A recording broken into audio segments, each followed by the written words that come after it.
আসসালামু আলাইকুম। সূরা লুকমানের বেশ কিছু উপদেশ আছে আমাদের জন্য। আপনাদের সাথে আজকে শেয়ার করতেছি। আ ১ নাম্বারে হচ্ছে আমরা কখনোই যেন আল্লাহ পাকের সাথে কাউকে শরিক না করি। এই জিনিসটা আমাদের অবশ্যই লক্ষ্য রাখতে হবে।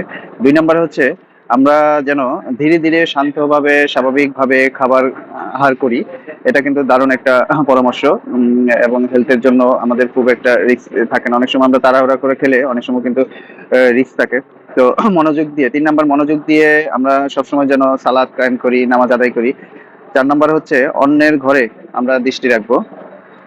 ৫ নাম্বার হচ্ছে মৃত্যুকে ১ মুহূর্তের জন্য যেন আমরা ভুলে না যাই। মৃত্যুকে কখনোই ভুলে যাওয়া যাবে না। এটা আমাদের সবসময় স্মরণে রাখতে হবে। এবং ৬ নাম্বার হচ্ছে ভদ্র ও সংযতভাবে আমরা সবসময় কথা বলার চেষ্টা করব। ভদ্র ও সংযতভাবে। এবং ৭ নাম্বারে আল্লাহকে বেশি, বেশি সবসময় স্মরণ করতে হবে আমাদের। এই জিনিসটা সবসময় আমাদের কিন্তু ও আ গুনাহ থেকে হেফাজত করবে। এবং কারো উপকার করলে কখনোই যেন খোঁটা আমরা না দেই। টিটকারি না মারি। উপকার করে তোর এটা করছি, সেটা করছিলাম। এগুলো যেন আমরা কখনোই না বলি। না, আঘাতের বদলা নেওয়া থেকে আমাদের বিরত থাকার পরামর্শ দিয়েছেন। কেউ আমাদের কষ্ট দিলে, আঘাত দিলে আমরা একটা প্রতিশোধমূলক চিন্তা করে থাকি, বদলার চিন্তা করে থাকি। আমরা যেন এগুলো নাই করি।